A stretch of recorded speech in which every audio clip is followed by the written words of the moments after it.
وَقَضَى رَبُّكَ أَلَّا تَعْبُدُوا إِلَّا إِيَّاهُ وَبِالْوَالِدَيْنِ إِحْسَانًا إِمَّا يَبْلُغَنَّ عِندَكَ الْكِبَرَ أَحَدُهُمَا أَوْ كِلَاهُمَا فَلَا تَقُل لَّهُمَا أُفٍّ وَلَا تَنْهَرْهُمَا وَقُل لَّهُمَا قَوْلًا كَرِيمًا۔ ناظرین کرام، اللہ تبارک و تعالی نے اس آیہ مقدسہ کے اندر اپنی عبادت کا حکم دیا ہے، پھر فرمایا کہ میری عبادت کے بعد اپنے والدین کے ساتھ حسن سلوک کرو، ان کے ساتھ بھلائی کرو۔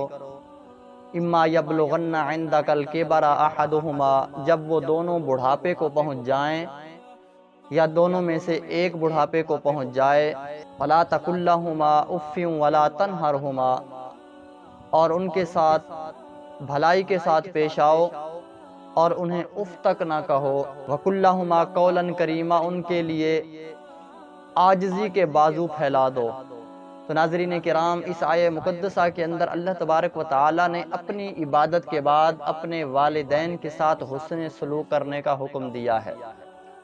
حضرت سلیمان علی نبینا علیہ السلام کے دور کا ایک واقعہ ہے کہ اللہ تبارک و تعالی نے حضرت سلیمان علیہ السلام کو پوری دنیا کی بادشاہی عطا فرمائی تھی، اور تمام دنیا کی چیزیں آپ کے تابع تھی۔ جنات آپ کے تابع تھے، ہوا آپ کی تابع تھی، اور تمام مخلوقات حضرت سلیمان علی نبینا علیہ السلام کے تابع تھی۔ ایک مرتبہ حضرت سلیمان علیہ السلام سمندر کے اوپر سے گزر رہے ہیں، ہوا پر جو ہے پرواز کر رہے ہیں۔ سمندر کے درمیان میں حضرت سلیمان علی نبینا علیہ السلام نے سمندر کی موجوں کو دیکھا تو آپ نے ان کو ٹھہرنے کا حکم دیا۔ جب وہ ٹھہر گئیں اور حضرت سلیمان علیہ السلام نے جنات کو حکم دیا کہ ادھر غوطہ لگاؤ اور نیچے کے احوال جان کر مجھے بتاؤ، تو جب جنوں نے نیچے غوطہ لگایا تو کیا دیکھتے ہیں، خوبصورت موتیوں کا قبہ ہے، اور حضرت سلیمان علیہ السلام کو انہوں نے آ کر خبر دی تو حضرت سلیمان علیہ السلام نے فرمایا کہ اسے باہر نکال کر لاؤ۔ اور جب وہ موتیوں کا قبہ باہر نکالا گیا تو آپ نے کیا دیکھا کہ یہ وہ قبہ بند ہے اور اس کا کوئی دروازہ نہیں۔ تو حضرت سلیمان علیہ السلام نے اللہ کی بارگاہ میں دعا کی کہ یا باری تعالی، اس راز کو میرے سامنے ظاہر کر دے۔ اتنے میں ہی وہ قبہ شق ہو گیا اور اس سے ایک دروازہ کھلا جس سے ایک نوجوان نکلا۔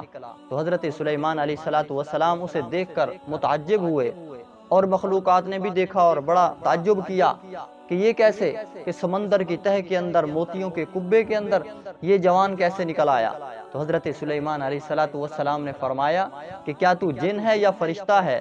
تو اس نوجوان نے کہا نہ میں جن ہوں نہ میں فرشتہ ہوں بلکہ میں انسان ہوں۔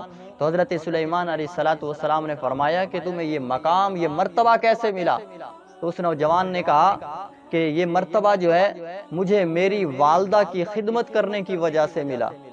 تو اس نوجوان نے کہا کہ میری والدہ بہت بوڑھی تھی، اپنی والدہ کو اپنے کندھے پر اٹھائے رکھتا تھا، اور جب اٹھا کر چلتا تھا تو میری ماں مجھے دعا کرتی تھی کہ اے اللہ، اے میرے پروردگار، میرے بیٹے کو ایسی جگہ اطمینان اور سکون والی زندگی عطا فرمانا کہ نہ یہ زمین میں ہو نہ ہی آسمان میں ہو۔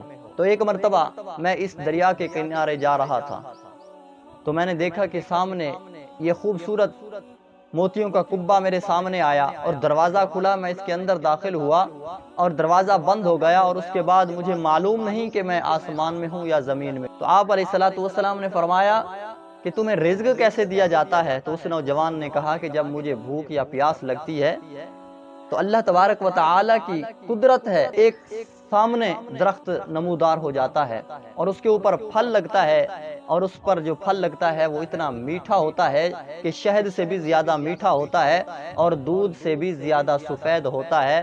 میں اس پھل کو کھاتا بھی ہوں اور اس پانی کو نوش کرتا ہوں، میری پیاس بھی ختم ہو جاتی ہے اور میری بھوک بھی ختم ہو جاتی ہے۔ تو ناظرین کرام، دیکھیں کہ اپنی والدہ کے ساتھ اس نے حسن سلوک کیا تو اللہ تبارک و تعالی نے اسے دنیا کے اندر انعام و کرام عطا فرما دیا۔